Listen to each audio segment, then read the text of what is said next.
Hello friends, welcome to the channel quick book learner. I am Sakshi और जो हम पढ़ेंगे वो MPPCS प्रीलिम्स 2024 के लिए यूनिट 6 पढ़ रहे हैं। फ्रेंड्स, जो आज हम पढ़ेंगे वो भारत की विदेशी व्यापार की नीतियाँ होंगी। भारत की विदेशी व्यापार की नीतियों को टॉपिक को कंप्लीट करेंगे, जो कि हम निर्बाण IAS की बुक से पढ़ रहे हैं। आप चाहें तो इस बुक को भी प्रेफर कर सकते हैं या आप चाहें तो मेरे साथ भी पढ़ सकते हैं। फ्रेंड्स, अगर ये लेक्चर आपको पसंद आए तो प्लीज़ लाइक करिएगा, शेयर करिएगा और ना टाइम वेस्ट किए अब हम स्टार्ट करते हैं सेशन। तो टॉपिक क्या है हमारा? टॉपिक है भारत की विदेशी व्यापार की नीतियाँ। तो आज हम सबसे पहले बात करते हैं भारत में निर्यात आयात नीति, जिसे एग्जिम नीति भी कहते हैं। तो हम किसके बारे में बात करें? भारत में निर्यात आयात नीति के बारे में। भारत में निर्यात आयात नीति या जिसे export import policy, EXIM policy भी कहते हैं, जिसे विदेश व्यापार नीति या फॉरेन ट्रेड पॉलिसी के रूप में भी जाना जाता है, जिसे विदेश व्यापार विकास और विनियमन अधिनियम 1992 द्वारा विनियमित किया गया है। तो हमें ध्यान रखना है, भारत में निर्यात आयात नीति है जिसे विदेशी व्यापार नीति के रूप में भी जाना जाता है, और इसका जो अधिनियम है विदेश व्यापार विकास और विनियमन अधिनियम 1992 द्वारा विनियमित किया जाता है। विदेश व्यापार महानिदेशालय भारत की निर्यात आयात नीति से संबंधित शासकीय क्या है? निकाय है। तो विदेश व्यापार जो है ये महानिदेशालय भारत की निर्यात आयात नीति से संबंधित शासकीय निकाय है। इसके बाद हम नेक्स्ट पॉइंट देखते हैं। इसके बाद नेक्स्ट पॉइंट हमारा क्या है कि निर्यात आयात नीति में भारत के अंदर और बाहर उत्पादों और सेवाओं के आयात और निर्यात और नियंत्रित करने वाले दिशा निर्देश क्या हैं? शामिल हैं। तो हम इसके बाद हम बात करें, हमने क्या देखा एग्जिम पॉलिसी में, यानी निर्यात और आयात नीति में क्या है? भारत के अंदर और बाहर उत्पादों और सेवाओं के आयात और निर्यात और नियंत्रित करने वाले दिशा निर्देश क्या हैं? शामिल हैं। उद्देश्य हम बात देखें तो उद्देश्य क्या है? निर्यात आयात नीति का उद्देश्य क्या है? तो भारतीय कृषि उद्योग और सेवाओं की तकनीकी स्थानीय ताकत और दक्षता को बढ़ाना, जिससे उनकी प्रतिस्पर्धात्मकता में क्या हो? सुधार हो। उचित मूल्य पर गुणवत्तापूर्ण उपभोक्ता उत्पाद उपलब्ध कराना। तीसरा, उपभोक्ताओं को विश्व स्तर पर प्रतिस्पर्धी दरों पर अच्छी स्थिति वाली सेवाओं और वस्तुओं की आपूर्ति करना। नेक्स्ट है उत्पादन बढ़ाने के लिए आवश्यक कच्चे माल, मध्यवर्ती उत्पाद, उपभोग सामग्रियों और पूंजीगत वस्तुओं तक पहुंच प्रदान करके निरंतर आर्थिक विकास को प्रोत्साहित करना। नेक्स्ट पॉइंट अगर हम देखें तो नए रोजगार की संभावनाएं पैदा करते हुए प्रतिस्पर्धी शक्ति को बढ़ाना और विश्व स्तर पर स्वीकृत गुणवत्ता मानदंडों को पूरा करना। तो इस तरीके से फ्रेंड्स हमने क्या देखा? हमने उद्देश्य के बारे में देखा। उद्देश्य में हमने क्या देखा? भारतीय कृषि उद्योग को सेवाओं की तकनीकी स्थानीय ताकत और दक्षता को बढ़ावा देना, उचित मूल्य पर गुणवत्तापूर्ण उपभोक्ता उत्पाद उपलब्ध कराना, उपभोक्ताओं को विश्व स्तर पर प्रतिस्पर्धी दरों पर अच्छी स्थिति वाली सेवाओं और वस्तुओं की आपूर्ति करना, उत्पादन बढ़ाने के लिए आवश्यक कच्चे माल, मध्यवर्ती उत्पाद, उपभोग सामग्रियों और पूंजीगत वस्तुओं तक पहुंच प्रदान करके निरंतर आर्थिक विकास को प्रोत्साहित करना, नए रोजगार की संभावनाएं पैदा करते हुए प्रतिस्पर्धी शक्ति को बढ़ाना और विश्व स्तर पर स्वीकृत गुणवत्ता मानदंडों को पूरा करना।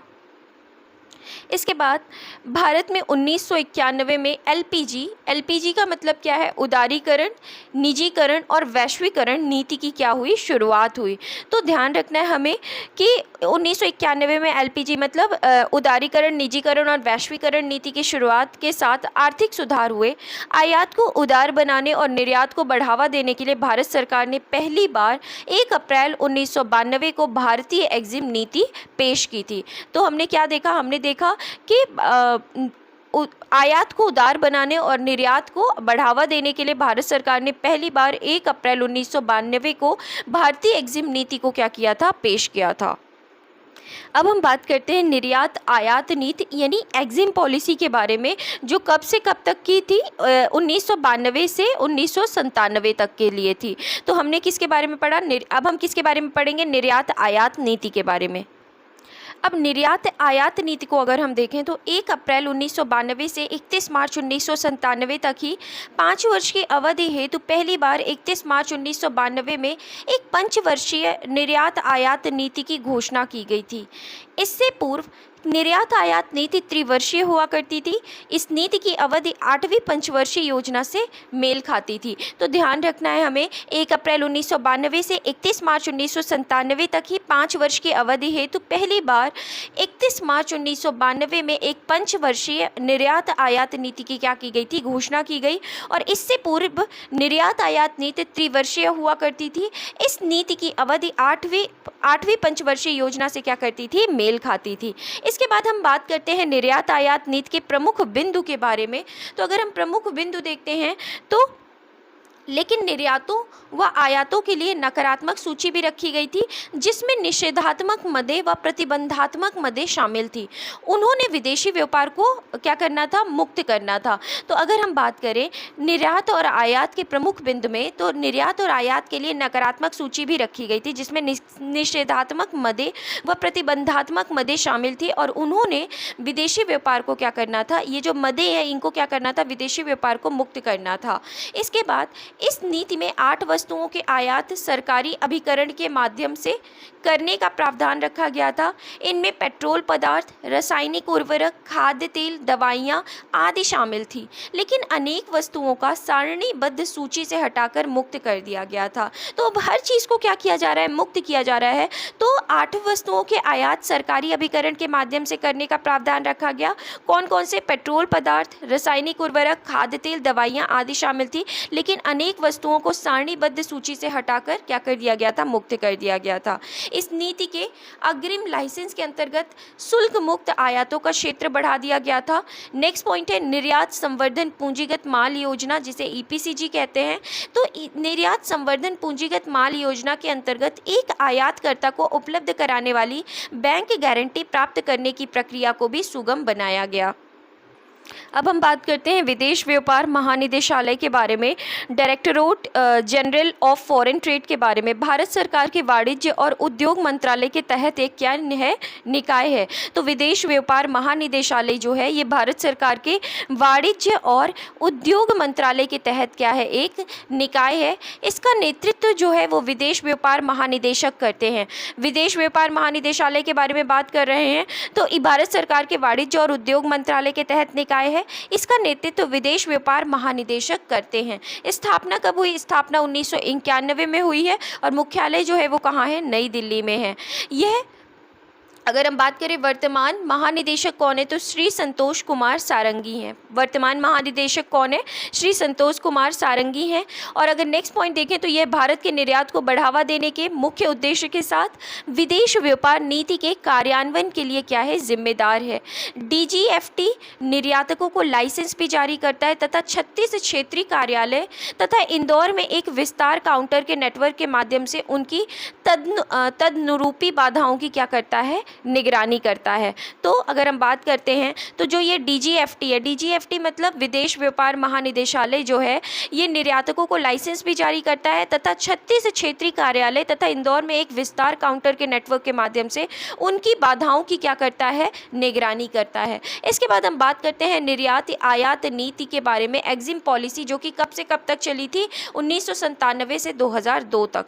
तो अगर हम इसमें देखें तो भारत सरकार के वाणिज्य मंत्री बीबी रमैया ने 31 मार्च 1997 को 5 वर्ष के लिए नई निर्यात आयात नीति की घोषणा की। ये नीति 1 अप्रैल 1997 को क्या हुई, लागू हुई। तो ध्यान रखना है हमें, भारत सरकार के वाणिज्य मंत्री बीबी रमैया ने 31 मार्च 1997 को 5 वर्ष के लिए नई निर्यात आयात नीति की घोषणा की और ये नीति 1 अप्रैल 1997 को क्या हुई, लागू हुई। इस नीति के माध्यम से वर्ष 2002 तक 100 अरब डॉलर का निर्यात प्रस्तावित किया गया। 1996 से 97 में भारत का निर्यात लगभग 34 अरब डॉलर का था तथा इससे पूर्व 1992-93 में मात्र 18.5 अरब डॉलर का क्या रहा, निर्यात रहा। इस नीति में शुल्क रहित लाइसेंस की वैधता 12 माह से बढ़ाकर 18 माह तक कर दी गई थी। तो हमने क्या देखा फ्रेंड्स, 1996-97 में भारत का निर्यात लगभग 34 अरब डॉलर का था। अब इससे पूर्व 1992-93 में मात्र 18.5 अरब डॉलर का निर्यात रहा। इस नीति में शुल्क रहित लाइसेंस की वैधता 12 माह से बढ़ाकर कितनी कर दी गई थी? 18 माह कर दी गई थी। अब हम एग्जिम पॉलिसी जो कि 1997 से 2002 तक चली, उसके मुख्य उद्देश्य अगर हम देखें तो अर्थव्यवस्था को विश्व स्तर पर उन्मुख जीवंत अर्थव्यवस्था बनाकर निम्न स्तर की आर्थिक गतिविधियों से उच्च स्तर की आर्थिक गतिविधियों तक गति देना और वैश्विक बाजार के अवसरों के विस्तार से अधिकतम लाभ प्राप्त करना। सेकंड पॉइंट क्या है? सेकंड पॉइंट है भारतीय कृषि उद्योग और सेवाओं की तकनीकी ताकत और दक्षता में सुधार करना, जिससे उनकी प्रतिस्पर्धात्मकता में क्या हो सके? सुधार हो सके। नए रोजगार का सृजन करना, व्यवहारिक कीमतों पर गुणवत्तापूर्ण उपभोक्ता उत्पाद को क्या करना? उपलब्ध कराना। इसके बाद नेक्स्ट पॉइंट अगर हम देखें तो निर्यात आयात नीति 2002 से 2007, मतलब तीसरी निर्यात आयात नीति देख रहे हैं, जो कि कब से कब तक चली? 2002 से 2007 तक चली। तो इसमें अगर हम देखें तो वाणिज्य एवं उद्योग मंत्री श्री मुरोसोली मारन, हमें ध्यान रखना है पहली निर्यात आयात नीति में कौन वाणिज्य एवं उद्योग मंत्री थे, दूसरी में कौन थे, और इस तरीके से तीसरी में हम पढ़ रहे हैं। तो वाणिज्य एवं उद्योग मंत्री श्री मुरोसोली मारन ने 31 मार्च 2002 को अगले 5 वर्षों के लिए नई आयात निर्यात नीति की घोषणा की गई। यह 10वीं पंचवर्षीय योजना की पूरी अवधि तक क्या रही? लागू रही। तो ये जो तीसरी पॉलिसी थी ना निर्यात आयात वाली, जो 5 वर्षों के हिसाब से चलती थी, ये 10वीं पंचवर्षीय योजना की पूरी अवधि तक क्या रही? लागू रही। वर्ष 2002 से 2007 की निर्यात आयात नीति कृषि संबंधी निर्यातों के महत्व पर जोर देती है और कृषि निर्यात क्षेत्रों की स्थापना करने, प्रक्रियात्मक बाधाओं को दूर करने और विपणन लागत सहायता जैसे उपायों की इसमें घोषणा की गई है। तो 2002 से 7 तक में जो ये जो एग्जिम पॉलिसी है, आयात निर्यात पॉलिसी है, इसमें मोस्टली कृषि संबंधित निर्यातों के महत्व पर क्या दिया गया है? जोर दिया गया है। अब हम इसका उद्देश्य अगर देखें तो उद्देश्य क्या है? उत्पादन बढ़ाने और सेवाएं प्रदान करने के लिए आवश्यक कच्चे माल, मध्यवर्ती घटकों, उपभोग सामग्री और पूंजीगत वस्तुओं की आपूर्ति प्रदान करके भारत की आर्थिक वृद्धि को प्रोत्साहित करना। नेक्स्ट, शून्य आयात शुल्क वाली पूंजीगत सामान के निर्यात संवर्धन योजना का लाभ अब सेवा क्षेत्र को भी उपलब्ध। इसके बाद तीसरा है विदेशी व्यापार महानिदेशालय के सभी कार्यालयों में सितंबर 1997 तक कंप्यूटरीकरण और सॉफ्टवेयर उद्योग की वैधता 12 माह से बढ़ाकर 18 माह तक कर दी गई। तो इस तरीके से हमने आयात निर्यात नीति पढ़ी 2002 से 2007 तक के क्या देखे? उद्देश्य देखे। इसके बाद अब हम बात करते हैं विदेशी व्यापार नीति के बारे में। विदेश व्यापार नीति जो कि कब से कब तक? 2004 से 2009 तक चली। तो केंद्र सरकार ने निर्यात आयात नीति का नाम बदलकर इसे विदेश व्यापार नीति कहा, फॉरेन ट्रेड पॉलिसी कहा। कब? 2004 से। तो अब जो 2004 से पॉलिसी चल रही है, अब उसको आयात निर्यात नीति नहीं कहेंगे, अब हम उसे क्या कहेंगे? विदेश व्यापार नीति कहेंगे। तो केंद्र सरकार ने निर्यात आयात नीति का नाम बदलकर इसे विदेश व्यापार नीति कहा। इसकी घोषणा वाणिज्य मंत्री श्री कमलनाथ द्वारा 31 अगस्त 2004 को की गई। तो घोषणा किसके द्वारा? वाणिज्य मंत्री श्री कमलनाथ द्वारा 31 अगस्त 2004 को की गई। उद्देश्य क्या था? तो उद्देश्य था वर्ष 2009 तक वैश्विक व्यापारिक व्यापार में भारत की हिस्सेदारी को दोगुना करना। 2003-04 के बीच विदेश व्यापार में भारत की हिस्सेदारी 0.8% थी। इस नीति में 2009 तक विश्व व्यापार में 1.5% हिस्सेदारी हासिल करने का क्या किया गया था? लक्ष्य रखा गया था। अर्ध शहरी और ग्रामीण क्षेत्रों में रोजगार सृजन पर जोर देकर आर्थिक विकास के एक प्रभावी साधन के रूप में क्या करना? कार्य करना। इसके बाद हम प्रमुख विशेषताएं देखते हैं। तो सेवाओं, किसकी प्रमुख विशेषताएं? विदेश व्यापार नीतियों की। सेवाओं के निर्यात को बढ़ावा देने के लिए भारत से सेवा योजना सर्व फ्रॉम इंडिया स्कीम को क्या किया गया? शुरुआत किया गया। मुक्त व्यापार को बढ़ावा देने के लिए विशेष आर्थिक क्षेत्रों की तर्ज पर free trade and warehousing zones की क्या की गई? स्थापना की गई। कृषि उपजों के निर्यात संवर्धन हेतु विशेष कृषि उपज योजना को शुरू किया गया। कृषि उपज के निर्यात संवर्धन के लिए विशेष कृषि उपज योजना को शुरू किया गया। सेवाओं के लिए नई सेवा निर्यात संवर्धन परिषद का क्या किया गया? गठन किया गया। तो सेवाओं के लिए नई सेवा निर्यात संवर्धन परिषद का गठन किया गया। निर्यात संवर्धन पूंजीगत सामान यानी एक्सपोर्ट प्रमोशन कैपिटल गुड्स योजना का उदारीकरण किया गया। निर्यातकों के लिए टारगेट प्लस प्रोत्साहन योजना शुरू की गई। तो इस तरीके से हमने क्या पढ़ा, विदेश व्यापार नीति को देखा जो कि 2004 से 2009 तक चली। अब हम बात करते हैं विदेश व्यापार नीति जो कि 2009 से 2014 तक चली। अगर हम इसमें देखें तो केंद्रीय वाणिज्य एवं उद्योग मंत्री आनंद शर्मा ने 27 अगस्त 2009 को नवीन विदेश व्यापार नीति की घोषणा की, जो 27 अगस्त 2009 से 31 मार्च 2014 तक लागू रही। तो ध्यान रखना है कौन थे, वाणिज्य और उद्योग मंत्री तो आनंद शर्मा, जिन्होंने 27 अगस्त 2009 को नवीन विदेश व्यापार नीति की घोषणा की, जो 27 अगस्त 2009 से 31 मार्च 2014 तक लागू रही। वैश्विक मंदी से बुरी तरह प्रभावित क्षेत्रों को सहायता प्रदान करना और निर्यात गिरावट को रोकने के लक्ष्य को सामने रखते हुए इस नीति की क्या की गई, घोषणा की गई। तो वैश्विक मंदी से बुरी तरह प्रभावित क्षेत्रों को सहायता प्रदान करने और निर्यात गिरावट को रोकने के लक्ष्य को सामने रखते हुए इस नीति की क्या की गई, घोषणा की गई। इसके प्रमुख लक्ष्य क्या थे, तो प्रमुख लक्ष्य जो थे, पहला था कि विदेश व्यापार नीति का तत्कालिक लक्ष्य निर्यात में गिरावट को संभालना और इसे वृद्धि के मार्ग पर लाना। पहला लक्ष्य क्या था, विदेश व्यापार नीति का तात्कालिक लक्ष्य निर्यात में गिरावट को क्या करना, संभालना और इसे वृद्धि के मार्ग पर लाना। दूसरा, वैश्विक मंदी 2008 से प्रभावित हुए क्षेत्रों को अतिरिक्त सहायता उपलब्ध कराना। निर्यात की वार्षिक वृद्धि दर को 2009-10 में 15% तक ले जाना, ताकि मार्च 2011 तक देश में निर्यात 200 अरब डॉलर हो जाए। इसके बाद वर्ष 2014 तक देश का निर्यात 25% की वार्षिक वृद्धि दर से बढ़ाना तथा वस्तुओं और सामानों का निर्यात दोगुना करना, जो 2008 में 1.64% था। तो ध्यान रखना है, वर्ष 2014 तक देश का निर्यात 25% की वार्षिक वृद्धि दर से बढ़ाना तथा वस्तुओं और सामानों का निर्यात दोगुना करना, जो 2008 में 1.64% था। ये जो था क्या था, ये विदेश व्यापार नीति जो कि 2009 से 2014 तक चलनी थी, उसका क्या था, प्रमुख लक्ष्य था। इसके बाद मुख्य बिंदु अगर हम देखें तो वर्ष 2014 तक देश के निर्यात को दोगुना करना, मार्च 2011 तक 200 अरब डॉलर को क्या करना, 200 अरब डॉलर का निर्यात जो था वो क्या था, ये लक्ष्य रखा गया था विदेश व्यापार नीति 2009 से 2014 के बीच का। नेक्स्ट पॉइंट है, प्रत्येक वर्ष निर्यात में 15% की क्या करना, वृद्धि करना। निर्यातोन्मुख इकाइयों को अपने उत्पादों का 90% हिस्सा घरेलू बाजार में बेचने की अनुमति दी गई। नेक्स्ट पॉइंट, शुल्क हकदारी पासबुक योजना दिसंबर 2010 तक बढ़ाई गई। निर्यातकों को 2% ब्याज अनुदान की योजना 31 मार्च 2010 तक बढ़ाई गई थी। केंद्रीय बाजार योजना के अंतर्गत 26 नए बाजार शामिल किए गए। इनमें लैटिन अमेरिका के 16 और एशिया और तथा ओशिनिया के 10 बाजार क्या हैं, शामिल हैं। ECGC योजना को 2010 तक जारी रखना, ये जो था ये क्या था, लक्ष्य था किसका, विदेश व्यापार नीति जो कि 2009 से 2014 तक चलनी थी, उसके क्या थे, ये कुछ लक्ष्य रखे गए थे। इसके बाद अगली हम विदेश व्यापार नीति पढ़ते हैं जो कि 2015 से 2020 तक चली। केंद्रीय वाणिज्य एवं उद्योग राज्य मंत्री कौन थी, श्रीमती निर्मला सीतारमण ने 1 अप्रैल 2015 को वर्ष 2015 से 20 के लिए विदेश व्यापार नीति फॉरेन ट्रेड पॉलिसी की घोषणा की। इस नीति में वस्तुओं एवं सेवाओं का निर्यात बढ़ाने के साथ साथ रोजगार सृजन करने और प्रधानमंत्री के make in India, digital India और स्किल्स इंडिया विजन को ध्यान में रखते हुए देश में मूल्य वर्धन को नई गति प्रदान करने की रूपरेखा का जिक्र किया गया है।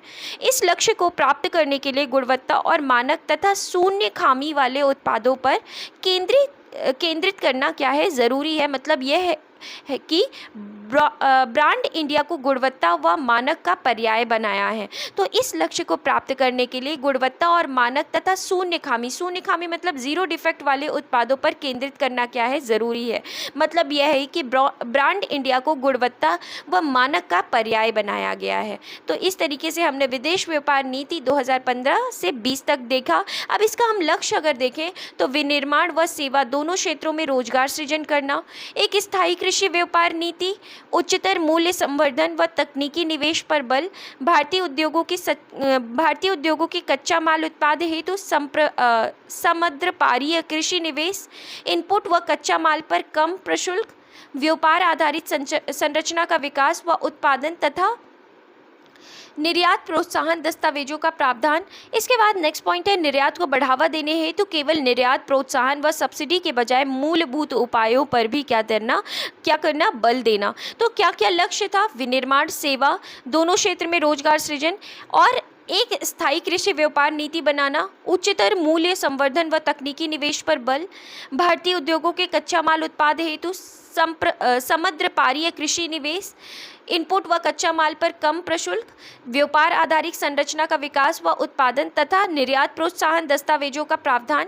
निर्यात को बढ़ावा देने हेतु तो केवल निर्यात प्रोत्साहन सब्सिडी के बजाय मूलभूत उपायों पर भी बल देना। इसके बाद प्रमुख विशेषताएं अगर हम देखते हैं तो प्रमुख विशेषताओं में वर्ष 2020 तक वस्तु तथा सेवा निर्यात का लक्ष्य 900 अरब डॉलर का रखा गया। तो वर्ष 2020 तक कितना रखा गया?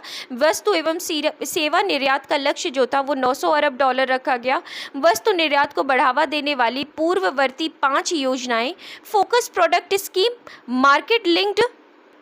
Market linked focus product scheme, focus market scheme, विशेष कृषि ग्रामीण उद्योग योजना, एग्रीकल्चर इंफ्रास्ट्रक्चर इंसेंटिव स्कीम का विलय MEIS में कर दिया गया था।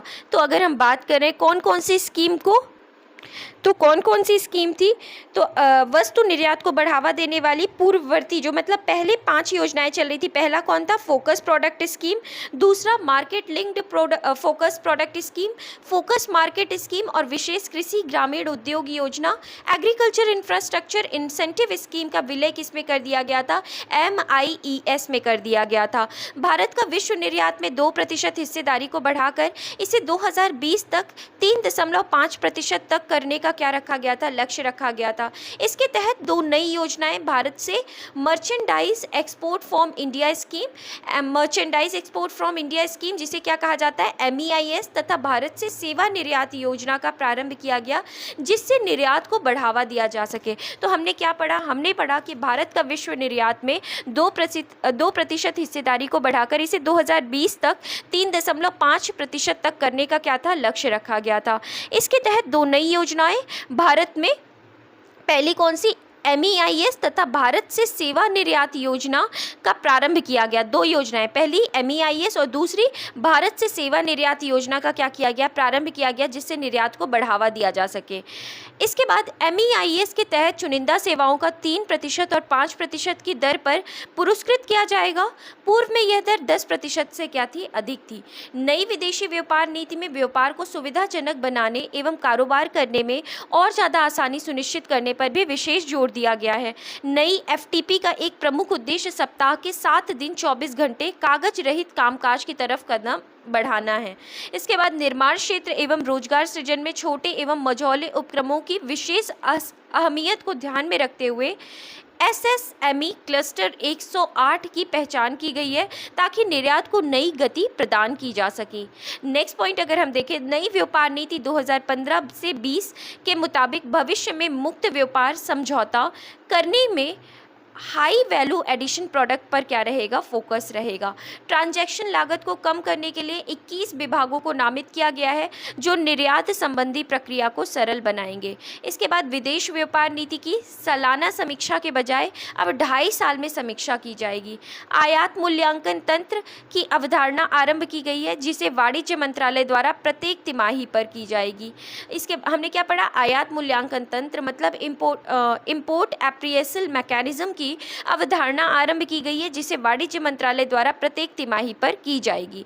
ई-कॉमर्स के तहत प्रति कंसाइनमेंट 25,000 रुपये के निर्यात पर विदेश व्यापारी नीति के लाभ मिलेंगे। रक्षा, फार्मा व पर्यावरण अनुकूल उत्पादक निर्यातकों को कर राहत प्रदान की जाएगी और रक्षा, सैन्य भंडार, एरोस्पेस व परमाणु ऊर्जा से संबंधित वस्तुओं के लिए निर्यात बाध्यता अवधि 18 महीने के बजाय 24 महीने किया गया है। इसके बाद नेक्स्ट पॉइंट अगर हम देखें तो इस विदेशी व्यापार नीति जो 2015 से 20 तक चलनी थी, इसको कोरोना महामारी के कारण 3 वर्ष के लिए बढ़ा दिया गया है।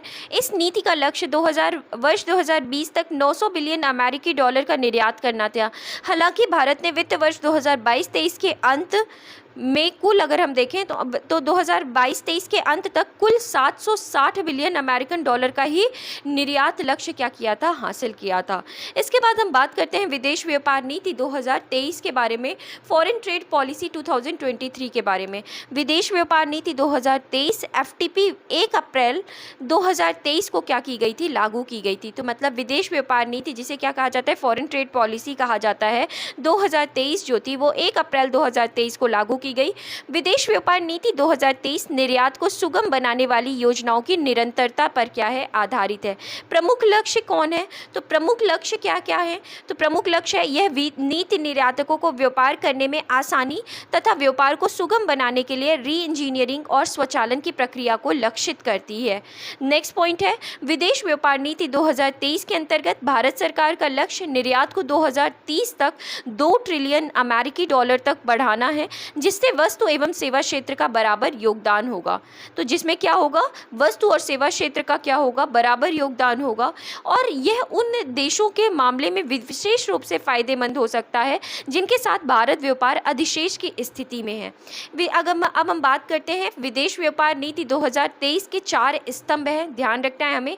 छूट के लिए प्रोत्साहन दिया जाएगा, दूसरा सहयोग के माध्यम से निर्यात संवर्धन, निर्यातक राज्य, जिले और भारतीय मिशन। तीसरा क्या है, तो तीसरा है व्यापार करने में सुगमता, लेन देन की लागत में कमी और ई पहल। और चौथा है उभरते हुए क्षेत्र, ई कॉमर्स हब के रूप में जिलों का विकास करना एवं विशेष रसायन, जीव सामग्री, उपकरण और प्रौद्योगिकी नीति को क्या करना, सुव्यवस्थित करना। तो ये विदेश व्यापार नीति 2023 के हमने 4 स्तंभ देखे। पहला छूट के लिए प्रोत्साहन, दूसरा सहयोग के माध्यम से निर्यात संवर्धन, निर्यातक राज्य, जिले, भारतीय मिशन, व्यापार करने में सुगमता, लेन देन की लागत में कमी और ई पहल, उभरते क्षेत्र, ई कॉमर्स, निर्यात हब के रूप में जिलों का विकास करना, और विशेष रसायन, जीव सामग्री, उपकरण और प्रौद्योगिकी नीति को क्या करना, सुव्यवस्थित करना, जिसे हम क्या कहते हैं, जिसे हम स्कॉमेट कहते हैं। तो अब हम बात करते हैं विदेश व्यापार नीति 2023 की मुख्य विशेषताओं के बारे में। पहला है पुनः इंजीनियरिंग प्रक्रिया और स्वचालन। तो यह नीति निर्यात संवर्धन और विकास को प्रोत्साहन आधारित व्यवस्था से एक ऐसी व्यवस्था में परिवर्तित करने पर बल देती है जो प्रौद्योगिकी, इंटरफेस और सहयोग के सिद्धांतों के आधार पर सुविधा प्रदान करती है। नेक्स्ट क्या है, तो नेक्स्ट अगर हम मुख्य विशेषता देखें तो शुल्क संरचनाओं और IT आधारित योजनाओं में कमी, MSME तथा अन्य के लिए निर्यात लाभ प्राप्त करना आसान हो जाएगा। तो शुल्क संरचनाओं और IT आधारित योजनाओं में कमी, MSME तथा अन्य के लिए निर्यात लाभ प्राप्त करना क्या हो जाएगा, आसान हो जाएगा। निर्यात उत्पादन के लिए शुल्क छूट योजनाएं अब क्षेत्रीय कार्यालयों के माध्यम से एक नियम आधारित IT प्रणाली के वातावरण में कार्यान्वित की जाएगी, जिससे मैनुअल इंटरफेस की आवश्यकता क्या हो जाएगी, समाप्त हो जाएगी। अब हम बात करते हैं निर्यात उत्कृष्टता वाले शहर के बारे में।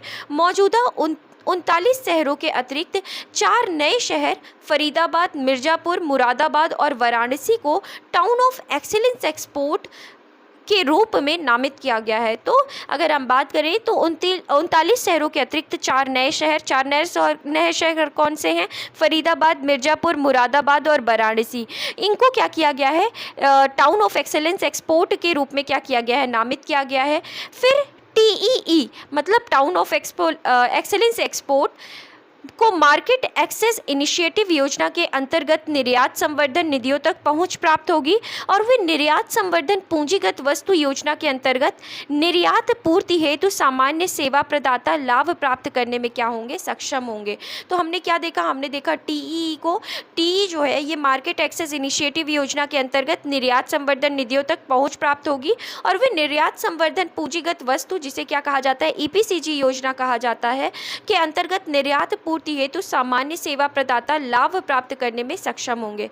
इसके बाद हम बात करते हैं निर्यातकों को मान्यता के बारे में। तो ईच वन टीच वन पहल के समान 2 स्टार और उससे ऊपर की स्थिति धारकों को, इच्छुक व्यक्तियों को एक मॉडल पाठ्यक्रम के आधार पर व्यापार से संबंधित प्रशिक्षण प्रदान करने हेतु प्रोत्साहित किया जाएगा। उसके बाद निर्यात प्रदर्शन के आधार पर निर्यातक कंपनियों को 4 एवं 5 स्टार रेटिंग प्रदान किया जाएगा, जिससे निर्यात बाजार में बेहतर ब्रांडिंग, ब्रांडिंग के अवसर प्राप्त हो सकें। तो ये हमने क्या देखा, हमने निर्यातकों को मान्यता किस रूप में दी जाएगी, उसमें देखा कि ईच वन टीच वन पहल के समान 2 स्टार और उससे ऊपर की स्थिति वाले धारकों को, इच्छुक व्यक्तियों को एक मॉडल पाठ्यक्रम के आधार पर व्यापार से संबंधित प्रशिक्षण प्रदान करने हेतु प्रोत्साहित किया जाएगा।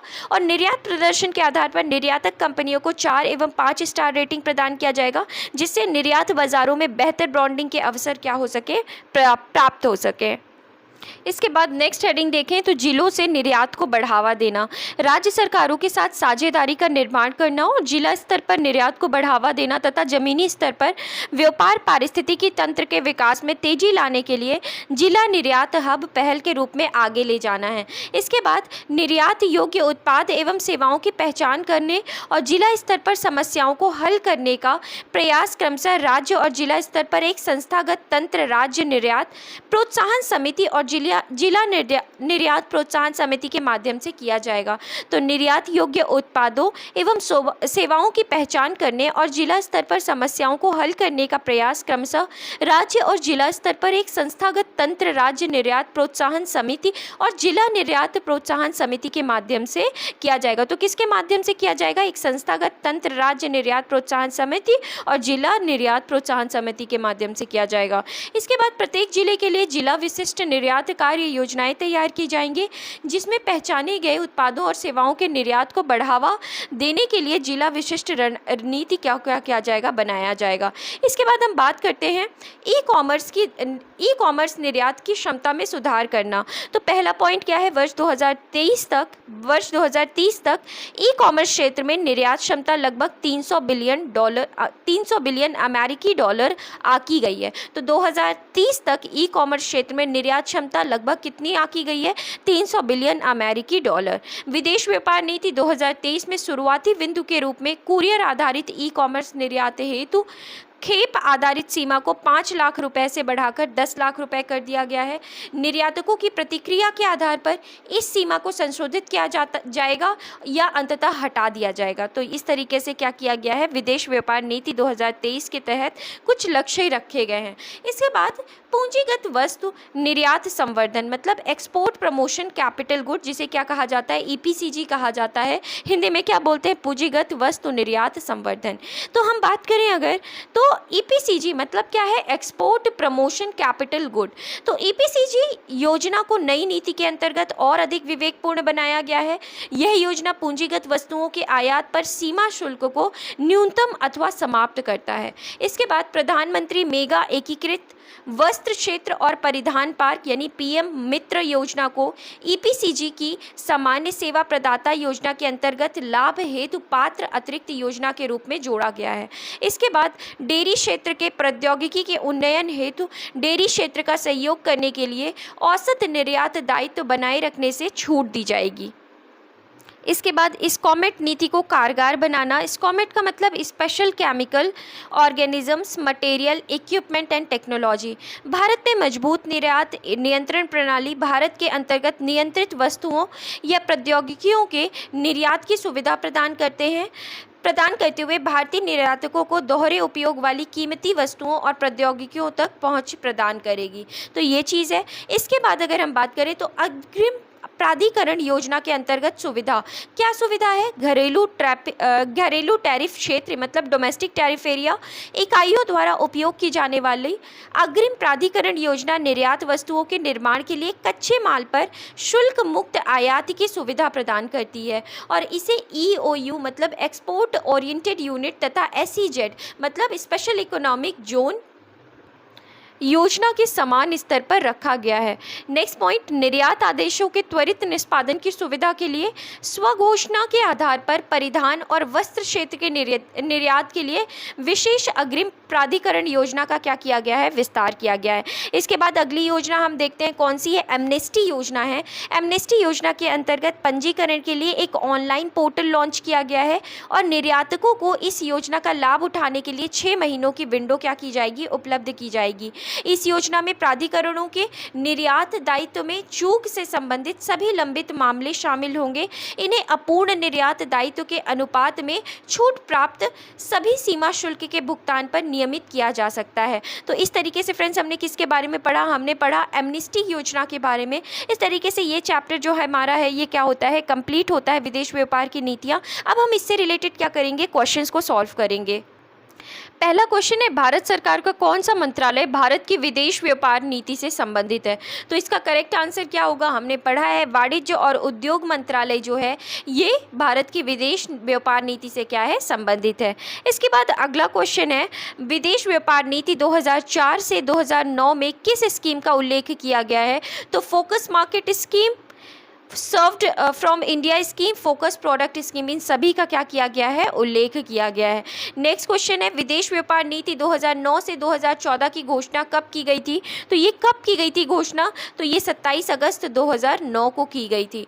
इसके बाद अगला क्वेश्चन है, ईपीसीजी का पूर्ण रूप क्या है। तो ईपीसीजी का अभी जस्ट हमने पढ़ा है, ईपीसीजी का पूर्ण रूप जो है वो क्या है, तो एक्सपोर्ट, अगर हम बात करें एक्सपोर्ट प्रमोशन कैपिटल गुड्स जो है ये क्या है, ये ईपीसीजी का क्या है, पूर्ण रूप है। क्या है ईपीसीजी का पूर्ण रूप, तो एक्सपोर्ट प्रमोशन कैपिटल गुड्स जो है ये क्या है, ईपीसीजी का पूर्ण रूप है। नेक्स्ट है, एमनेस्टी योजना किस विदेश व्यापार नीति में घोषित की गई थी। तो कौन से विदेश व्यापार नीति में घोषित की गई थी, विदेश व्यापार नीति 2023 में। इसके बाद वर्ष 1992 में घोषित निर्यात आयात नीति कितने वर्ष के लिए थी। तो ये कितने वर्ष के लिए थी, 5 वर्ष के लिए थी। नेक्स्ट क्वेश्चन है, भारतीय व्यापार नीति 2009 से 14 का लक्ष्य था। तो क्या लक्ष्य था, वैश्विक व्यापार में भारत का अंश वर्ष 2020 तक दोगुना करना, बिल्कुल ठीक है। इसके बाद प्रतिवर्ष निर्यातों में 25% वृद्धि प्राप्त करना, ये ठीक नहीं है। 2014 तक भारत के वस्तुओं व सेवाओं के निर्यात को क्या करना, दोगुना करना। तो इसका करेक्ट आंसर जो है वो क्या है, कौन सा ऑप्शन है। तो इसका करेक्ट आंसर जो है वो कौन सा ऑप्शन है, सी ऑप्शन जो है वो करेक्ट आंसर है। इसके बाद अगला क्वेश्चन है, विदेश व्यापार नीति 2009 से 14 की घोषणा करने वाले वाणिज्य और उद्योग मंत्री कौन थे। तो विदेश व्यापार नीति कौन सी पूछी जा रही है, 2009 से 14। तो इसके जो उद्योग मंत्री थे वो कौन थे। तो इसका करेक्ट आंसर क्या होगा, इसका करेक्ट आंसर जो होगा वो क्या होगा, बी ऑप्शन, आनंद शर्मा। इसके बाद नेक्स्ट क्वेश्चन है, नई विदेश नीति 2023 कब घोषित की गई थी। तो ये कब घोषित की गई थी, 31 मार्च 2023 को क्या था, नई विदेश नीति 2023 को क्या किया गया था, घोषित किया गया था। इसके बाद नेक्स्ट क्वेश्चन है, किस विदेश व्यापार नीति के अंतर्गत वर्ष 2009 तक विश्व व्यापार में भारत की हिस्सेदारी कितने प्रतिशत करने का लक्ष्य रखा गया था। तो किस विदेश व्यापार नीति के अंतर्गत वर्ष 2009 तक विश्व व्यापार में भारत की हिस्सेदारी कितने प्रतिशत करने का क्या किया गया था, लक्ष्य रखा गया था।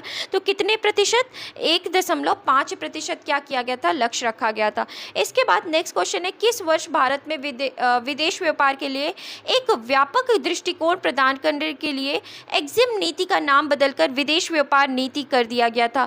तो ये कौन से वर्ष किया गया था। तो ये अगर हम बात करते हैं तो वर्ष 2004 में किया गया था। एग्जिम नीति का नाम बदलकर क्या कर दिया गया था, विदेश व्यापार नीति किया गया था, कब, वर्ष 2004 में।